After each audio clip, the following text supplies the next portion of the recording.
The Articles of Confederation, America's first attempt at self-government. Adopted in 1777, ratified in 1781, a bold experiment for a nation born from revolution.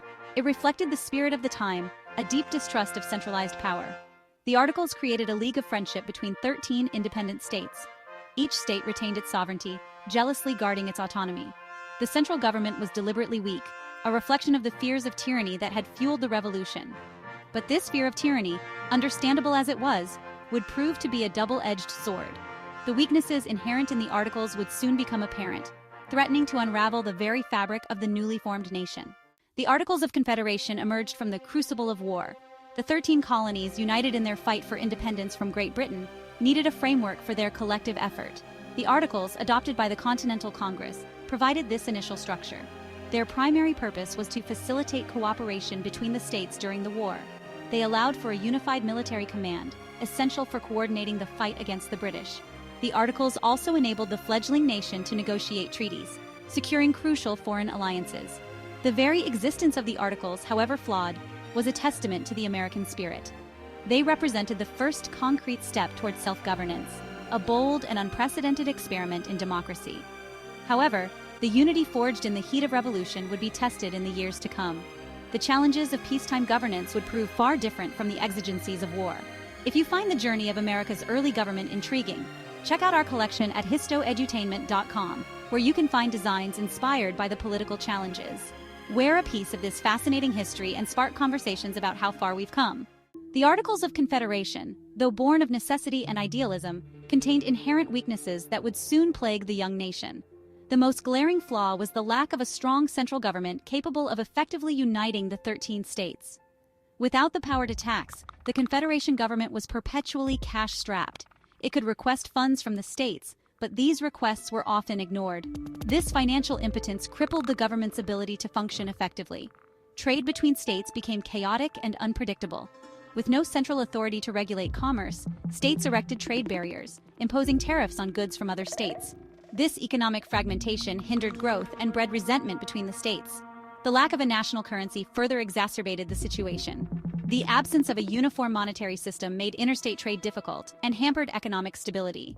The weaknesses of the Articles of Confederation had a profound impact on both the states and their citizens.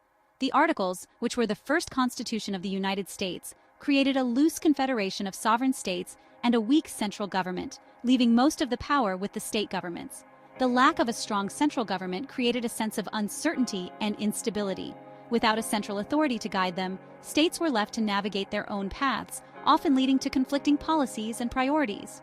States were left to fend for themselves, navigating a sea of economic and political challenges. Each state had its own currency, laws, and regulations, which made cooperation and unity difficult. Financial instability plagued many states. The war had left them in debt, and without a strong central government to provide financial support, states struggled to manage their economies.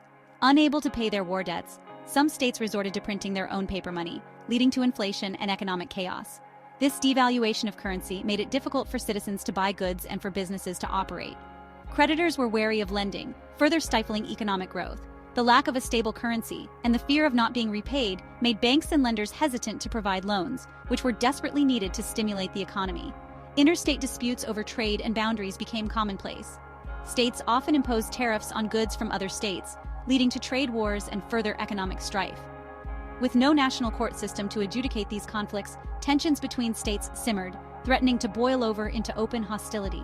Disputes over land and resources were frequent, and without a higher authority to resolve them, states were left to negotiate on their own, often unsuccessfully.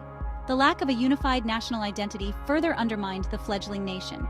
Each state saw itself as an independent entity, and there was little sense of a collective American identity. Citizens owed their primary allegiance to their respective states, not to the Confederation government. This division of loyalty made it difficult to muster a unified response to external threats or internal challenges. This lack of national unity made it difficult to address common challenges. Without a strong central government to coordinate efforts, states struggled to work together to solve problems that affected them all, such as defense, trade, and economic stability. The period under the Articles of Confederation was marked by a sense of drift and uncertainty, as the young nation struggled to find its footing in a complex and often hostile world. The fragility of the Union under the Articles of Confederation became painfully evident with the outbreak of rebellions. These uprisings were not just isolated incidents, but were symptomatic of a larger, more pervasive issue within the fledgling nation. These uprisings, fueled by economic hardship and a sense of government ineffectiveness, exposed the deep cracks in the nation's foundation. The economic struggles of the time were severe, with many citizens finding it difficult to make ends meet. The government's inability to address these issues only added to the growing discontent. The Shays' Rebellion in Massachusetts, a revolt by debt-ridden farmers, shook the nation to its core. This rebellion was a direct response to the economic policies that were seen as unfair and oppressive. The farmers, many of whom were veterans of the Revolutionary War, felt betrayed by the very government they had fought to establish. The rebellion, though ultimately quelled, highlighted the government's inability to maintain order and protect property rights. The response to Shays' Rebellion was slow and ineffective, further demonstrating the weaknesses of the Articles of Confederation. The central government lacked the power to intervene effectively, leaving the state of Massachusetts to handle the crisis on its own. The Whiskey Rebellion in Pennsylvania, sparked by a federal tax on whiskey, further demonstrated the government's weakness. This rebellion, occurring just a few years after Shays' Rebellion, showed that the issues within the government were not isolated to one region or one group of people. The tax on whiskey was seen as an unfair burden on the farmers and distillers, leading to widespread protest. The rebellion, though smaller in scale than Shays' Rebellion, underscored the deep resentment towards federal authority. The government's response to the Whiskey Rebellion was more decisive, but it still highlighted the ongoing tensions between the federal government and the citizens. The use of military force to quell the rebellion was controversial and further fueled the debate over the role of the federal government. These rebellions served as a wake-up call for many Americans. They revealed the urgent need for a stronger, more effective central government.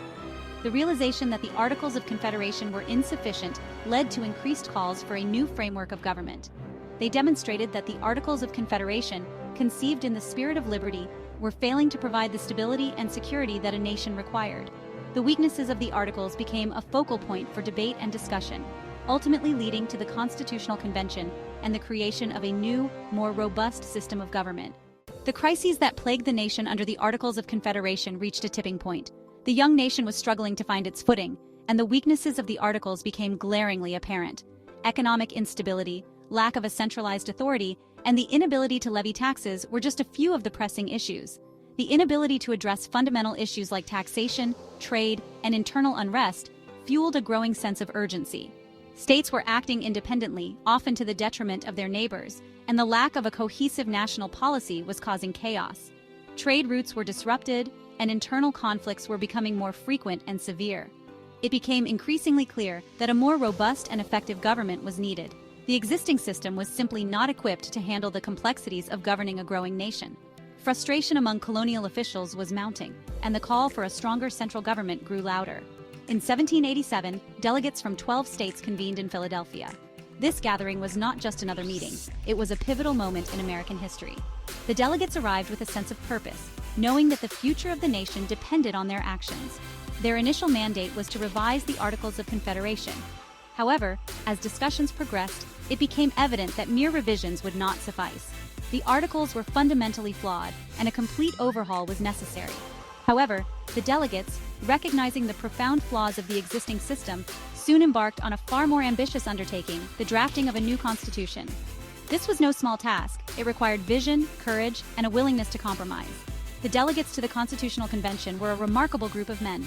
They brought with them a wealth of experience and a deep commitment to the principles of liberty and justice. They included seasoned politicians, legal scholars, and veterans of the Revolution. Each delegate brought a unique perspective, shaped by their experiences and their vision for the future of the nation. Guided by a shared belief in the need for a stronger union, they engaged in months of intense debate and compromise. The discussions were often heated, with strong opinions on all sides. Yet, through it all, there was a shared commitment to finding a solution that would benefit the entire nation. The result of their labors was a document that would shape the destiny of the United States, the Constitution. This new framework of government was designed to address the shortcomings of the Articles of Confederation and to provide a stable foundation for the future. The Constitution, with its carefully crafted balance of power between the federal government and the states, addressed the critical weaknesses of the Articles of Confederation. It established a system of checks and balances, ensuring that no single branch of government could dominate the others. This innovative structure has endured for over 2 centuries, guiding the United States through times of peace and conflict, prosperity and hardship. Today, the Constitution remains a living document, continually interpreted and applied to meet the evolving needs of the nation. It stands as a testament to the vision and determination of the Founding Fathers, who, in a time of crisis, forged a path forward that has endured through the ages. If you found this video informative, don't forget to like, subscribe, and share your thoughts in the comments below, and check out our next video on political history.